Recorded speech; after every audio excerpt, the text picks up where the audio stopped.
People walk past this coin every single day, and they have no idea that one tiny detail can turn a normal-looking 1971 2 pence into a coin worth thousands. It was minted during one of the biggest changes in UK currency history, and because of the chaos at the time, almost every coin got beaten up, worn down, or destroyed. But a perfect one? That's where the shock comes in.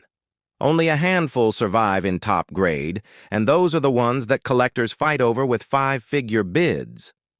So, before you think this coin is too common, wait until you see why the rare survivors are turning into serious money, and why you should check yours carefully.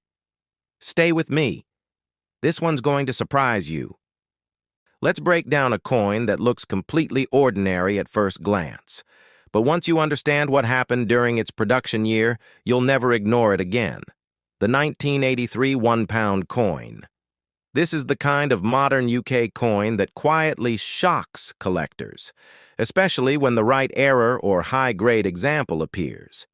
And yes, some of these have already reached thousands, with the cleanest, rarest mistakes climbing toward five-figure prices like $11,500 in specialist auctions.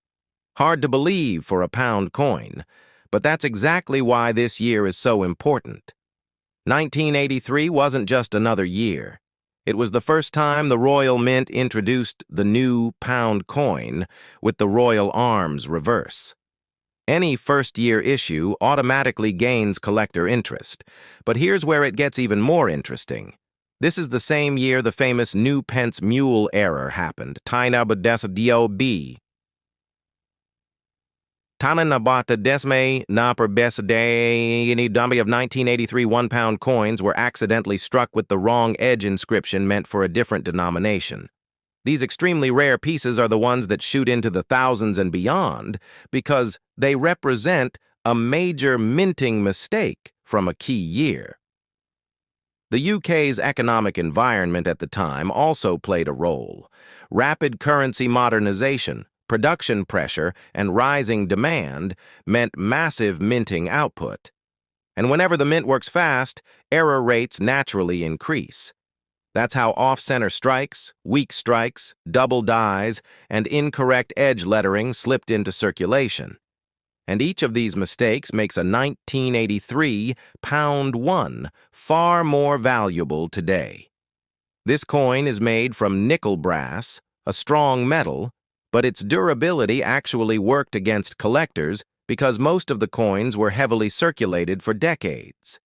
The edges got flattened, the surfaces darkened, and millions were eventually withdrawn when the old round pounds were demonetized in 2017. Countless pieces were melted. That's why surviving high-grade examples are so scarce. Every year, the number drops as more damaged coins disappear forever. Condition is everything. A worn 1983 pound one is usually worth face value, but a clean, uncirculated piece with sharp lettering can jump into the hundreds instantly. When grading hits MS63, MS64, MS65, the price rises fast.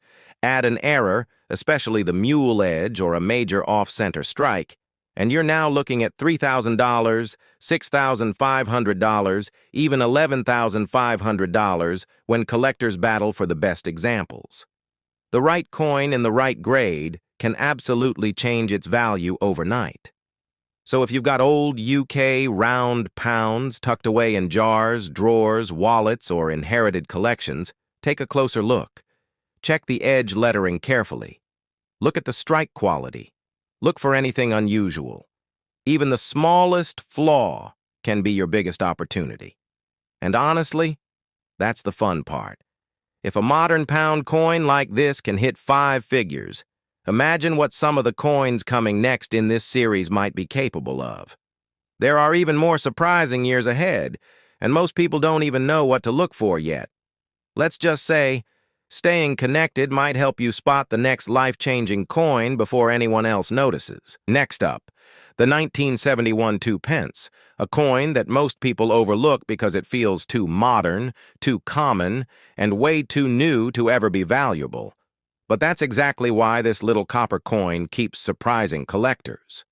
The truth is, the 1971 issue holds a strange mix of history, scarcity, and rising collector demand that most people have no idea about.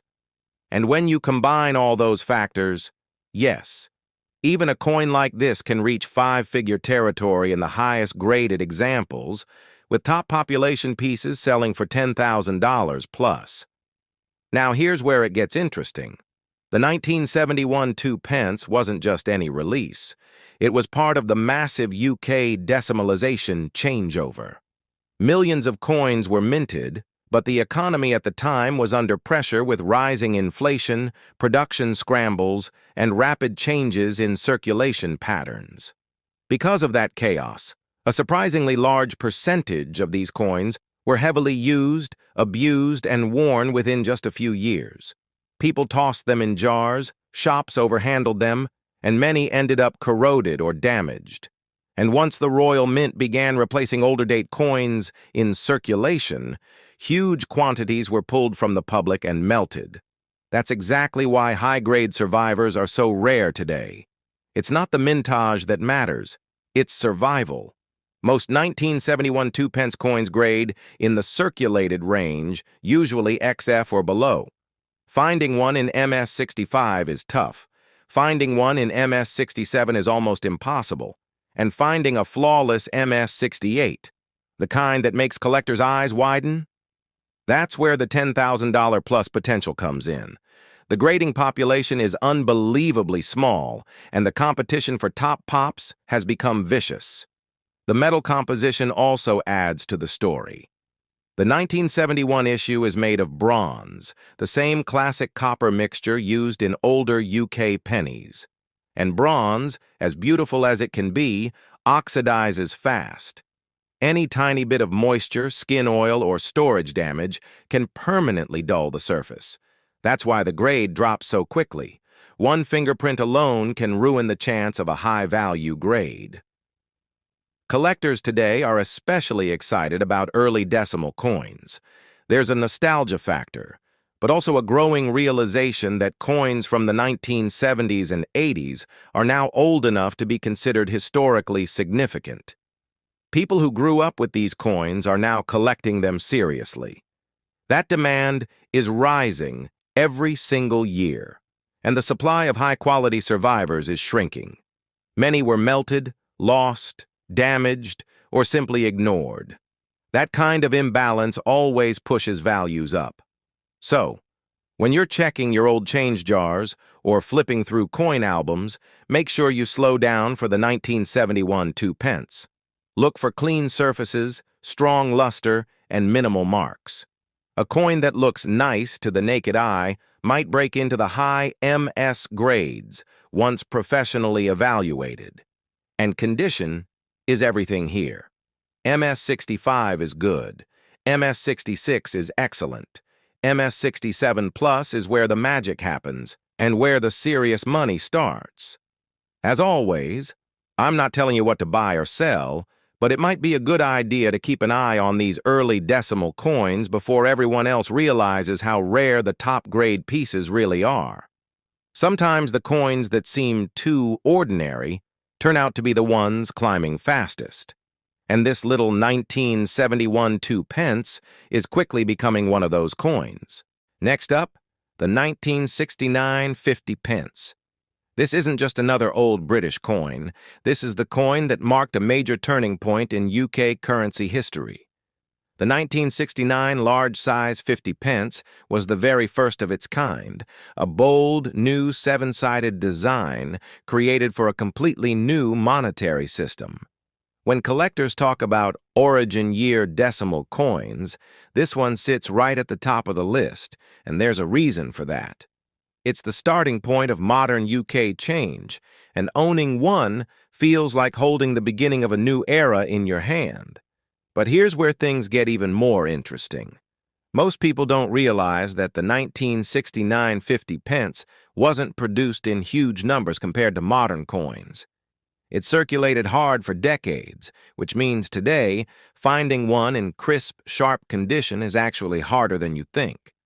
Almost every example you come across has scratches, wear, dull surfaces, or years of pocket damage. So when you find one that still has its original detail, clean edges, strong strike, and that bold Britannia design, collectors take notice instantly. This coin represents the very start of the decimal system, introduced in 1971, but it entered circulation early in 1969 so the public could get used to the new design. That alone gives it historical weight. Add in the fact that early decimal coins were larger, heavier, and more detailed than the versions minted decades later, and collectors see these first-run pieces as premium by default. The older they get, the more the market shifts from common old coin to first-issue collectible. Now let's talk value, because this is where things surprise people. A heavily circulated 1969 50 pence might sell for a small amount, but when you move into mid-grade or better, the price begins climbing steadily. And in higher grades, especially uncirculated examples or those pulled from sets long ago, the value can jump far beyond what most casual collectors expect. These early, large-size 50 pence coins are becoming harder to find every single year, especially since many were removed from circulation during redesign phases. That shrinking supply is exactly why collectors are paying more and more attention to this date. In today's collecting world, where people chase rare commemoratives, mule errors, and low mintage modern coins, the 1969 50 pence stands out for a different reason. Historical significance combined with real scarcity in top condition. It's not a coin you gamble on, it's a coin you keep. Whether you found it in an old jar, inherited it, or picked it up in a mixed lot, this is one piece worth taking a closer look at.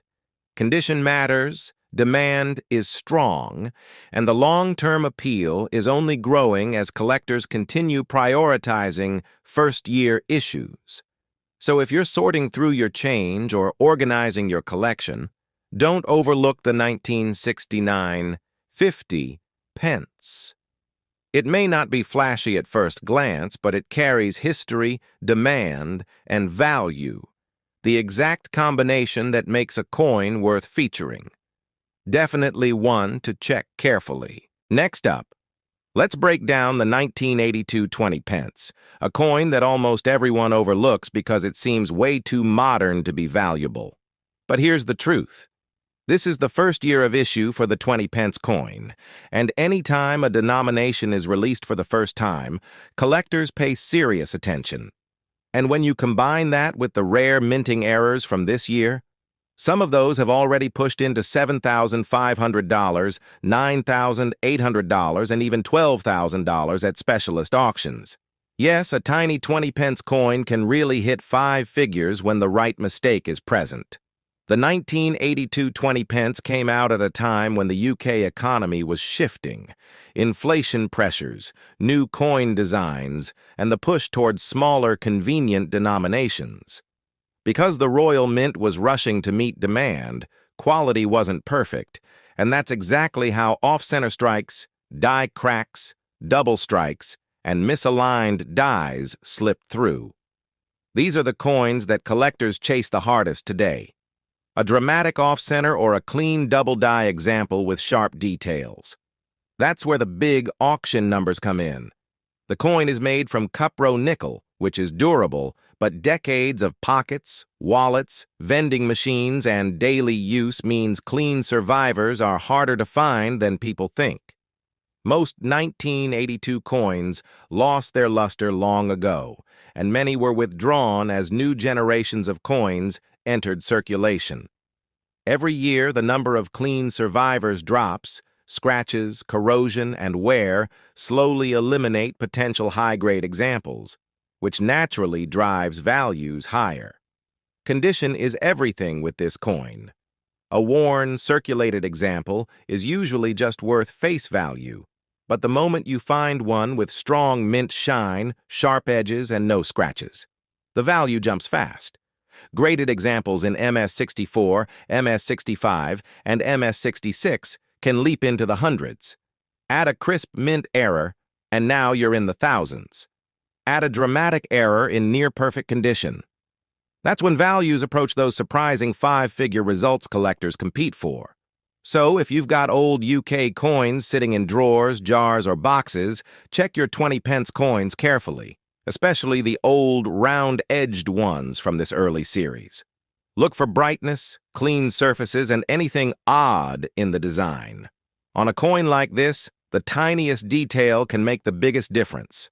And honestly, that's the fun part.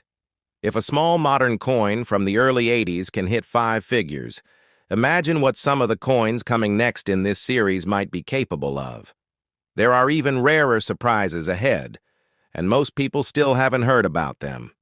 Let's just say, staying tuned might help you spot the next big treasure before everyone else does.